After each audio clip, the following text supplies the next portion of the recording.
লিল্লাহি তাকবীর। আল কোরআনের আলো, আল কোরআনের আলো। আল্লাহ মহান আল্লাহ সুবহানাহু ওয়া তাআলার দরবারে লাখো কোটি শুকরিয়া জানাচ্ছি যে এই চমৎকার সৃষ্টি ডক্টর মিজানুর রহমান হাফিজাহুল্লাহ এক নজরে কোরআন এট এ গ্লিম্পস অফ হোলি কোরআনের শুভ উদ্বোধন আমরা পর্যবেক্ষণ করছি। আজকের এই চার দেয়ালের ভেতরে এই অনবদ্য সৃষ্টিটি সারা পৃথিবীর বাংলা ভাষাভাষীদের হাতে পৌঁছবে, এটি হচ্ছে আমাদের আশা এবং প্রত্যাশা।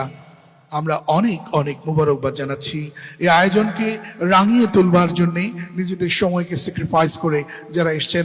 অনেক অনেক শুভকামনা আপনাদের সবার জন্যে। মাশা আল্লাহ, জাযাকাল্লাহ, হায়াকাল্লাহ, বারাকাল্লাহ। অনেক অনেক ধন্যবাদ সম্মানিত অতিথি আপনাদের। বিসমিল্লাহ ওয়াসসালাতু ওয়াসসালামু আলা রাসূলিল্লাহ ওয়া বা'দ।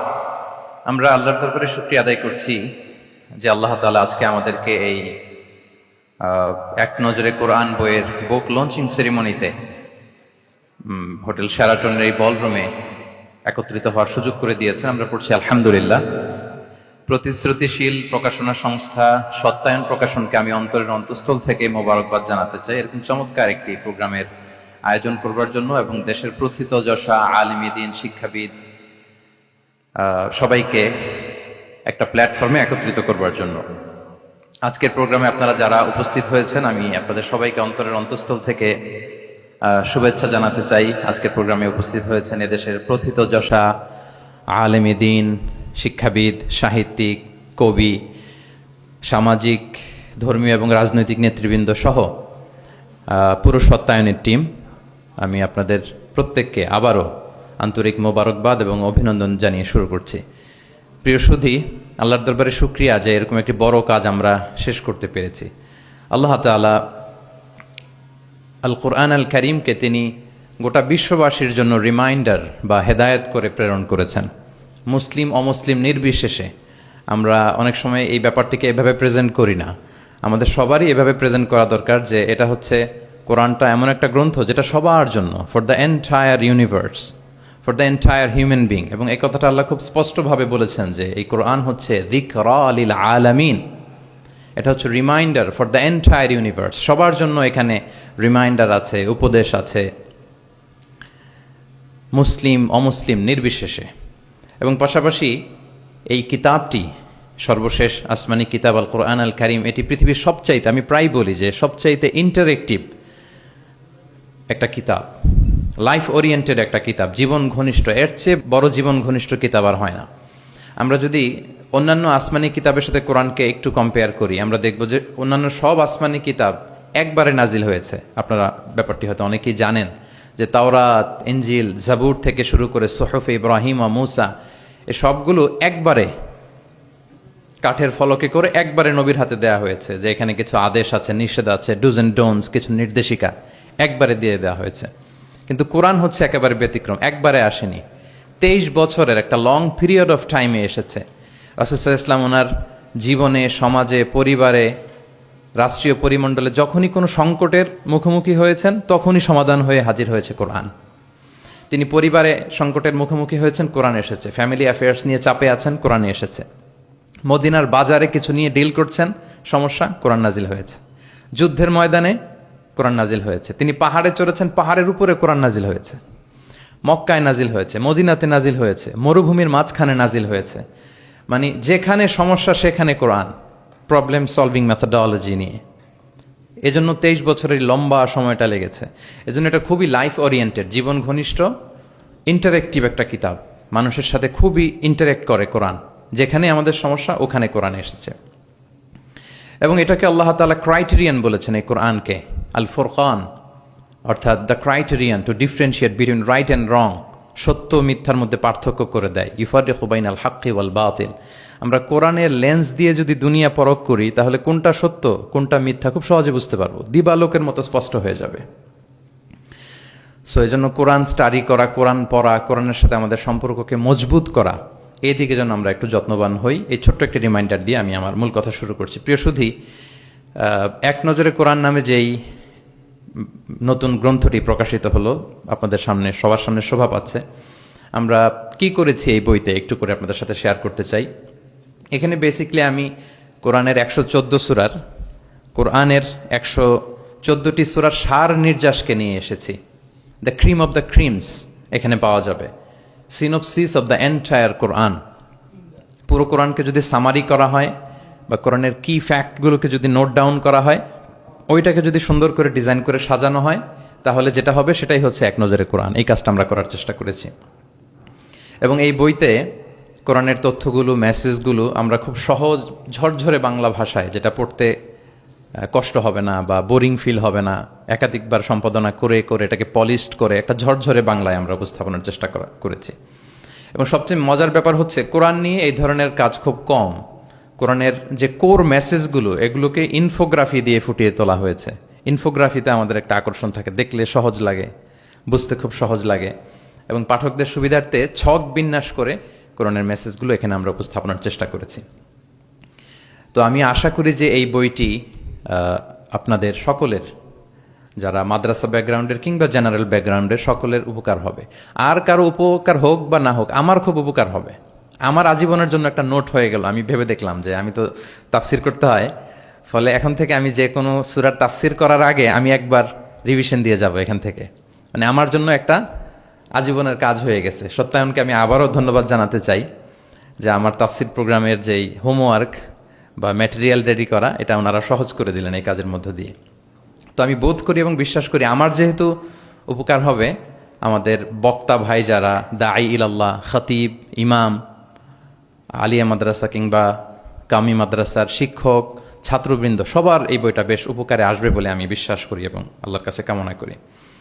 কোরআনের শিক্ষাকে যে বিভিন্ন অ্যাঙ্গেল থেকে দেখা যায়, বিভিন্ন অ্যাঙ্গেল, হাজারো অ্যাঙ্গেল থেকে কোরআনকে স্টাডি করা যায়, তারই বেসিকলি একটা ক্ষুদ্র প্রয়াস হচ্ছে আমাদের এক নজরে কোরআন। আপনারা একটু পাতা উল্টালি সেটা বুঝতে পারবেন।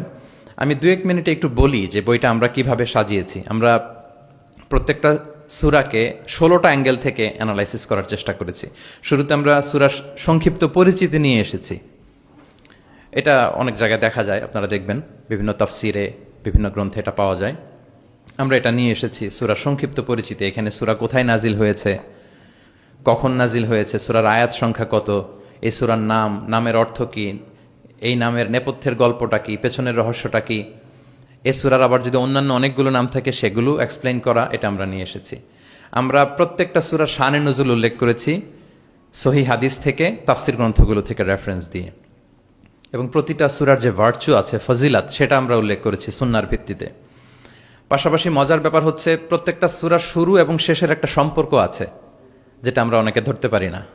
আল্লাহ কিন্তু র্যান্ডম কিছু বলে দেননি কোরআনে, সব কিছুর একটা কানেক্টিভিটি আছে। সো সূরার শুরু শেষের সম্পর্কটা কি, সেটা আমরা একটা সাব পয়েন্টে এনেছি।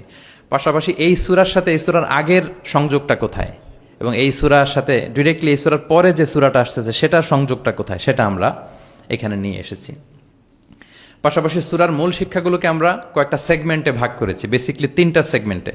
প্রত্যেকটা সূরার যে মূল বক্তব্য, মৌলিক কথাগুলো আমরা 3টা সেগমেন্টে নিয়ে এসেছি, যাতে সেগমেন্টগুলো দেখলেই একজন পাঠক, একজন শিক্ষার্থী সহজেই শিক্ষাগুলোকে আত্মস্থ করতে পারে।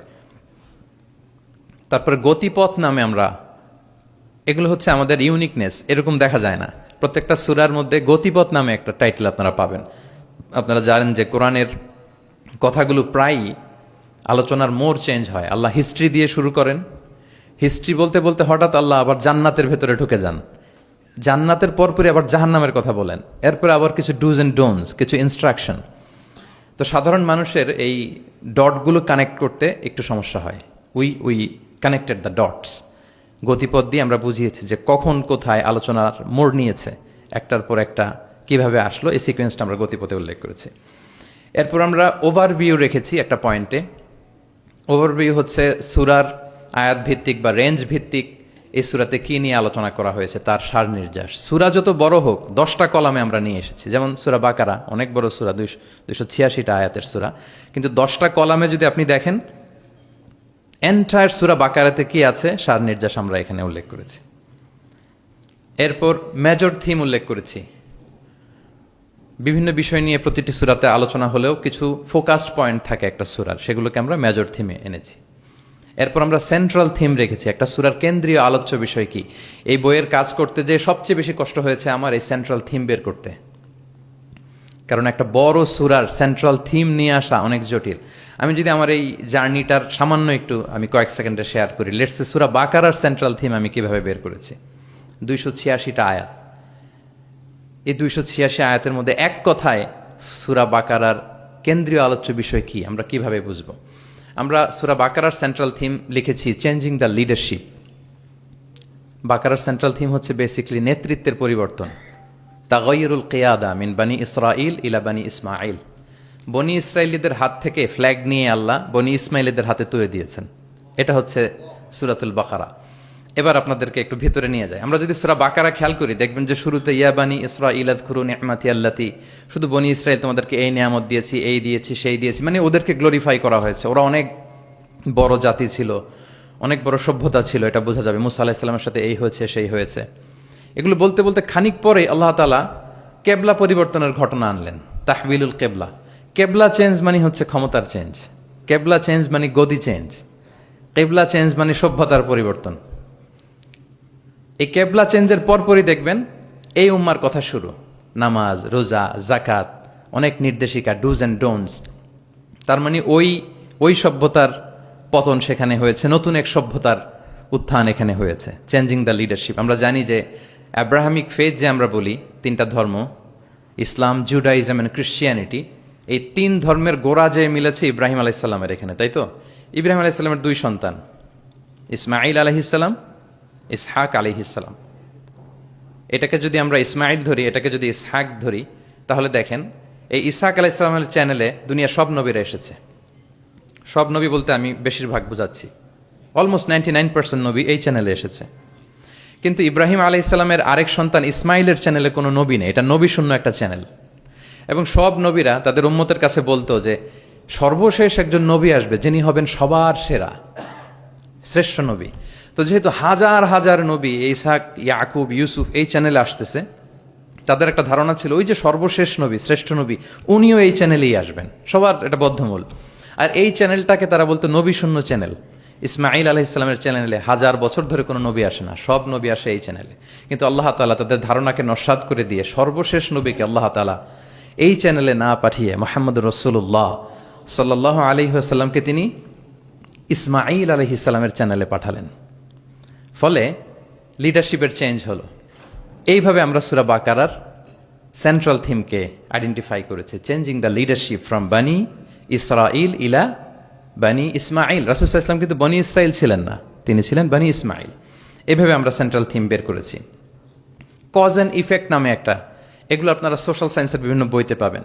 তাফসির গ্রন্থে সাধারণত আমরা আমাদের ক্লাসিক 83 বইগুলোতে দেখি না, কিন্তু আমরা কজ অ্যান্ড ইফেক্ট রেখেছি। প্রত্যেকটা সূরার একটা নির্বাচিত আয়াত থেকে একটা কারণ এবং এই কারণের প্রভাব। ওয়ালাউ আন্না আহলাল কুরা আমানু ওয়াত্তাকাউ লাফাতাহনা আলাইহিম বারাকাতিম মিনাস সামা। জনপদের অধিবাসীরা যদি ঈমান আনে এবং তাকওয়া অবলম্বন করে তাহলে কি পাবে? বারাকাত। এটা হচ্ছে কজ, এটা হচ্ছে ইফেক্ট। লা ইন শাকারতুম লা আযীদান্না, এটা কজ, এটা ইফেক্ট। এইভাবে আমরা শুধু কজ অ্যান্ড ইফেক্ট দিয়ে 600 পৃষ্ঠার বই করা সম্ভব। তো আমরা প্রত্যেকটা সূরা থেকে একটা কজ অ্যান্ড ইফেক্ট এখানে উল্লেখ করেছি, জাস্ট একটা বিগিনিং হিসেবে। ইন ফিউচারে যদি আল্লাহ তাআলা আমাদেরকে তৌফিক দান করেন আমরা হয়তো কাজ করব। তারপর আমরা রিফ্লেকশন নামে, রিফ্লেকশন যেটাকে আমরা তাদাব্বুর বলি, তাদাব্বুরে কোরআন নামে একটা পয়েন্ট রেখেছি। ম্যাক্সিমাম 1টা থেকে 2টা তাদাব্বুর শেয়ার করেছি। এখানে আমাদের চিন্তার খোরাক আছে যে এই আয়াতের পেছনের গল্পটা কি, এখান থেকে আমাদের শিক্ষাটাকে আমরা সেখানে তুলে ধরবার চেষ্টা করেছি। কেস স্টাডি একটা পয়েন্ট রেখেছি, যেটা সাধারণত তাফসির গ্রন্থে আমরা দেখি না। কেস স্টাডি এটাও সোশ্যাল সায়েন্সের একটা টার্মিনোলজি। কেস স্টাডি হচ্ছে অতীতের কোনো ঘটনা প্রবাহকে কেন্দ্র করে ওটার উপর বেস করে বর্তমান এবং ভবিষ্যতের সিদ্ধান্ত নির্ধারণ করা, এটাই আমরা করেছি। অর্থাৎ কোরআনের লেন্স দিয়ে আমরা বর্তমানকে পরখ করবার চেষ্টা করেছি এই কেস স্টাডি পয়েন্টে। সবশেষে কিছু শব্দ জানতেই হয়, এরকম একটি পয়েন্ট রেখেছি যে কিছু শব্দ আছে এগুলোর অর্থ আমাদের জানতেই হয়। একেবারে রুট লেভেলে বাদাবিরা, মরুর বেদুইনরা এই শব্দ দিয়ে কি মিন করে, প্রফেটের টাইম এটা দিয়ে কি মিনিং হতো, আধুনিক আরবিতে এটা দিয়ে কি মিনিং করে, শুধু এইটার উপর 1000 পৃষ্ঠার বই করা সম্ভব। তো ফলে আমরা মাঝে মাঝে কিছু সূরায় কিছু শব্দ জানতেই হয় এই শিরোনামে কিছু কিছু কথা আলোকপাত করেছি। সো এইভাবে আমরা এক নজরে কোরআনটা সাজাবার চেষ্টা করেছি প্রিয় সুধী। As a writer, as a author of the book, আমাকে যদি বলা হয় যে এটা কোন ধরনের বই, তাহলে আমি বলবো এটা একটা মাইন্ড ম্যাপিং বুক। আপনারা মাইন্ড ম্যাপিং বুকের কথা শুনবেন। এটা হচ্ছে, এই বইটাকে যদি আপনি পড়েন তাহলে কোরআনের শিক্ষাগুলো আপনার মাইন্ডে ম্যাপের মতো চলে আসবে। খুব ইজিলি আপনি এটা থেকে লেসন নিতে পারবেন এবং শেয়ার করতে পারবেন। তো বর্তমান সময়ের জন্য আমার কাছে মনে হচ্ছিল যে এরকম একটা কাজ দরকার। আমার কোরআনের একাডেমিক জার্নি শুরু হয়েছে 2008-এ। আল আজহারে আমি তাফসির নিয়ে ব্যাচেলর করেছি। তারপর মালয়েশিয়াতে আমি মাস্টার্স পিএইচডি করেছি কোরআনের উপর, হিউম্যান এমব্রায়োলজি, মায়ের পেটে বাচ্চার ভ্রূণ যে ডেভেলপ করে, নুতফা, আলাকা, মুদগা। দুজন সায়েন্টিফিক মুফাসসির তান্তাবি জাওহারি আর জাকলুল আন নাজ্জার, ওনাদের কম্পারেটিভ অ্যানালাইসিস করেছি। পিএইচডিতে human behavioural patterns in the Holy Quran, মানুষের আচরণগত দিকটা কোরআন কিভাবে দেখে। এই যে আমাদের এক এক মানুষ এক এক আচরণ, এক একভাবে রিয়্যাক্ট করি, এর পেছনের কারণটা কি, কোরআন কিভাবে দেখে, এটা নিয়ে আমার গবেষণা ছিল। তো ফলে বর্তমান সময়ে আমি দেখলাম যে এরকম মাইন্ড ম্যাপিং বুকের খুব দরকার। এখন দেখবেন যে মানুষের সময় খুব কম, all are rushing, super busy, সময় নাই হাতে। এখন মানুষ ভিডিও দেখে না। আমি 2 বছর আগে একটা প্রফিট সিরিজ করেছিলাম 25 জন নবীর জীবনের উপর, খুবই ওয়েল ডকুমেন্টেড ম্যানারে, একাডেমিক ওয়েতে। তো এটার ভিউ খুব একটা নাই, এগুলো দেখতে চায় না মানুষ। মানুষ খুব বিজি। এখন কি দেখে জানেন? আমি বলে দিই, রিলস দেখে, রিলস, তাই না? রিলসে এই 1 মিনিট, 1.5 মিনিট, 2 মিনিট সে তার জিনিসটা পেয়ে যায়। হতে পারে নলেজ, হতে পারে কোনো ইনফরমেটিভ ভিডিও, অথবা এন্টারটেইনমেন্ট, রিলসে মানুষ। তো আমি ভাবলাম যে এখনকার মডার্ন সোসাইটির কথা যদি বলি, আমরা কালচারাল এলিট বলে যাদেরকে একটু বাঁকা চোখে কথা বলি, এদের কাছে যদি আমাকে কোরআন পৌঁছাইতে হয়, এরকম মাইন্ড ম্যাপিং একটা বুক দরকার। তো সেই চিন্তা থেকে আমাদের কয়েক বছরের পরিশ্রম, আল্লাহ তাআলা দয়া করে আলোর মুখ আজকে আমরা দেখেছি, বইটা আলোর মুখ দেখেছে আলহামদুলিল্লাহ। সেই চাহিদা মাথায় রেখে, মানুষের যে চাহিদা, এটা মাথায় রেখে আমরা বইটাকে ডিজাইন করেছি। আমাদেরকে অনেকে প্রশ্ন করেন, শায়েখ আপনি তো কোরআন নিয়ে অনেক ইন্সপায়ার করেন, তো কোরআন যে পড়তে বসি, অনুবাদ পড়লে অনেক সময় বুঝি না, সাধারণ মানুষ আসলে বুঝে না, যে হঠাৎ আল্লাহ এটা বলে, এরপরে এটা বলে। আমার আম্মাই এই কথা বলে আমাকে শুনে, শায়েখ আহমদুল্লাহকে শুনে, এরকম কোন আলেম কি বলতেছে আমার আগে আমার আম্মার কাছে পাওয়া যায়। ওই যে ইউটিউব থাকে, খালি দেখতে থাকে কার কি আলোচনা আসলো। আর কোরআনটা পড়ে, তো আম্মা আমাকে মাঝে মাঝে বলে যে বাবা, সূরা ইউসুফে হঠাৎ এটা বলতে যে আবার এটা কেন বললো। তো উনি তো আর আমাদের মতো সিস্টেমেটিক অর্ডারে ওস্তাদের সামনে বসে পড়ে পড়ে তো আর আসে নাই। সো ওনাকে কেউ ধরাই দিতে হবে। ওই ধরিয়ে দেওয়ার কাজটা আমরা অনেকটা এক নজর কোরআনে করেছি। ফলে আমরা কোরআনের কোনো সূরার অনুবাদ পড়ার আগে, তাফসির পড়ার আগে, আমরা যদি এক নজরে কোরআন থেকে ওই সূরাটা একটু পড়ে নেই, আমার মনে হয় যে খুব সহজে আপনি সূরাটা ধরতে পারবেন। লেটসে আপনি প্ল্যান করেছেন এই রমাদানে আমরা সূরা ইয়াসিন, এই রমাদানে সূরা ইয়াসিনের বঙ্গানুবাদটা পড়বো, সূরা ইয়াসিনের তাফসির আমরা পড়বো তাফহিম থেকে, জিলাল থেকে, ইবনে কাসির থেকে, যে কোনো হোয়াটএভার ইট ইজ। আপনি সূরা ইয়াসিনের অনুবাদ এবং তাফসির পড়ার আগে যদি এক নজরে কোরআন থেকে জাস্ট 5 পৃষ্ঠা একটু পড়ে নেন, আপনি আগে থেকেই বুঝে যাবেন এই সূরায় কি কি আছে, কি কি বলা হচ্ছে, সেন্ট্রাল থিম কি, মেজর থিম কি, সার নির্যাসটা কি সূরা ইয়াসিনের, এখানে আপনি পেয়ে যাবেন। এরপর আপনি অনুবাদ পড়েন, সহজ, you will get an overall idea, সহজ হবে আপনার জন্য ইনশাআল্লাহ বিইذنিল্লাহ। তো আমি কয়েক বছর আরব বিশ্বে পড়াশোনা করেছি, আল আজহার ইউনিভার্সিটিতে, ওয়েস্টার্ন ওয়ার্ল্ডেও আমাদের বিভিন্ন লাইব্রেরিতে ভিজিট করার সুযোগ হয়েছে। তো ওখানে আমি দেখতাম যে খুব সুন্দর সুন্দর বই, অনেক সুন্দর বাইন্ডিং, ছাপা ভালো, পৃষ্ঠা ভালো, কালারফুল। মোস্ট রিসেন্টলি আমি একটা বই পড়ছি, মিরাজ মহিউদ্দিন নামে একজন Egyptian scholar, Harvard graduate, revelation নামে, অনেকে হয়তো দেখে থাকবেন। এত চমৎকার বই সিরাতের উপর আমি আমার পুরো জীবনেতে দেখিনি। হার্ভার্ড গ্রাজুয়েট সে, এমনভাবে সে সিরাতটাকে মানে ভিজুয়ালি প্রেজেন্ট করেছে, অবাক করা। তো আমার খুব ইচ্ছে ছিল যে ওয়াই নট বাংলাদেশে আমরা আমাদের এই পাবলিকেশন ইন্ডাস্ট্রি থেকে এরকম বই কেন হয় না। তো যেই প্রকাশকের সাথেই কথা বলি, ওনারা বলে যে শায়েক আপনি তো জানেন না, এই দেশে মাথার চেয়ে পায়ের দাম নাকি বেশি। তাই আমি বললাম এটা আবার কি জিনিস। বলে যে পায়ে তো জুতা পরে, মানুষ জুতা কেনার জন্য অ্যাটলিস্ট 2000 টাকা বাজেট রাখে, মানে 2000 টাকার কমের নিচে নাকি জুতা হয় না এই দেশে, ভালো জুতা। তো বলে যেই লোক 2000 টাকা দিয়ে জুতা কিনবে পায়ের জন্য, সে বই খুঁজে 600 পৃষ্ঠার বই হইতে হবে, দাম হইতে হবে 500 টাকার নিচে। তো এই ব্যাপারটা যৌক্তিক, আমাদের মধ্যে ওই কালচারটা গড়ে ওঠেনি। তো আমি আবারও সত্যায়ন প্রকাশনকে ধন্যবাদ জানাতে চাই। ওনাদের সাথে অনেক মিটিং করে, অনেকভাবে বুঝিয়ে আমি ওনাদেরকে রাজি করেছি, এবং ওনারাও এগ্রি করেছেন যে না শাক, আপনি যেভাবে গাইড করবেন ওভাবেই আমরা বইটা করব। আপনারা দেখবেন যে 608 পৃষ্ঠার একটা বই, হার্ড কাভার 4 কালারের কম্বিনেশন, এবং মেট যে আর্ট পেপার, পুরো আর্ট পেপারে এই 608 পৃষ্ঠার বইকে আমরা এনেছি। তো আমার কাছে মনে হয় যে মডার্ন সোসাইটিতে আমাদের ইসলামের দাওয়া বা মেসেজগুলো পৌঁছাতে হলে আমাদের স্ট্র্যাটেজি একটু পাল্টাতে হবে। যেভাবে তাদের কাছে রিচ করা যায়, পৌঁছা যায়, আমাদের কন্টেন্ট যেমনি ভালো হইতে হবে, পাশাপাশি আমাদের বাধাই, আমাদের কাভার দেখলেই যাতে ভাল লাগে। আমার মনে হয় যে এই বইটা কেউ দেখে একটু নাড়াচাড়া করলেই সে এটা কালেক্ট করতে চাইবে। তো আমার তো আরও কয়েকটা পাবলিক ইভেন্ট আছে, আমি তো বিভাগীয় পর্যায়ে প্রোগ্রাম করছি, আমার ময়মনসিংহ এবং রাজশাহী বিভাগের প্রোগ্রাম বাকি। তো আমি সেখানেও আহ্বান জানাবো যে আপনারা কাইন্ডলি বইমেলায় যাবেন, যে বইটা শুধু দেখবেন, আমি কিনতে বলবো না কাউকে। তো এটার দাম যেহেতু একটু বেশি হয়ে যাচ্ছে, আমি প্ল্যান করতেছি যে আমাদের তো কিছু শুভাকাঙ্ক্ষী ভাই বন্ধু আছে, তাদেরকে বলবো যে কিনে কিনে বিতরণ করবেন। এলাকার কোনো ইমাম, খতিব, কোনো বক্তা যেন বাকি না থাকে। কেউ না পেলে আমার সাথে যোগাযোগ করবেন, আমি নিজ টাকায় এটা বিতরণ করব। যদি আল্লাহ তাআলা এই ওসিলা যদি আমাদেরকে কবুল করে, এটাই আমাদের জন্য অনেক বড় সৌভাগ্য। সবশেষে আপনারা অনেক ব্যস্ত মানুষ, এমন এমন অল আর লাইক স্টার্স, এখানে নুজুম, দেশ বরেণ্য এতগুলো পাবলিক ফিগার, এত প্রথিতযশা আলেমে দ্বীন, সাহিত্যিক, বুদ্ধিজীবীদেরকে এক প্ল্যাটফর্মে আনা এটা অনেক কঠিন। তারপরে আপনারা শুধু কোরআনের দিকে চিন্তা করে আপনারা সময় বের করে এসেছেন। আপনারা আমার অন্তরের অন্তঃস্থল থেকে শুভেচ্ছা জানবেন, ভালোবাসা জানবেন। আপনাদের সবাইকে আমি আবারও শুভেচ্ছা জানাচ্ছি, সত্যায়ন প্রকাশনকে শুভেচ্ছা জানাচ্ছি, এবং আল্লাহ তাআলার কাছে এই ছোট্ট অ্যাপিলটুকু, দোয়াটুকু আল্লাহর কাছে করে যে রব্বানা তাকাব্বাল মিন্না ইন্নাকা আনতাস সামিউল আলিম ওয়া তুব আলাইনা ইয়া মাওলানা ইন্নাকা আনতাত তাওয়াবুর রহিম। সাইয়েদনা ইব্রাহিম আলাইহিস সালাম ওনার সন্তান ইসমাইলকে নিয়ে যখন কাবা বানালেন, এই দোয়াটা করেছিলেন যে আল্লাহ আপনি কবুল করুন। আজকের এই বুক লঞ্চিং সেরিমনিতে আল্লাহর কাছে এই দোয়াটুকুই করে যে আল্লাহ আপনি মেহেরবানি করে এই কাজটুকু আপনি কবুল করুন। হাদা মা ইনদি ওয়াল ইলমু ইনদাল্লাহি আলাইহি তাওয়াক্কালতু ওয়া ইলাইহি উনীব। আসসালামু আলাইকুম ওয়া রাহমাতুল্লাহি ওয়া বারাকাতুহু।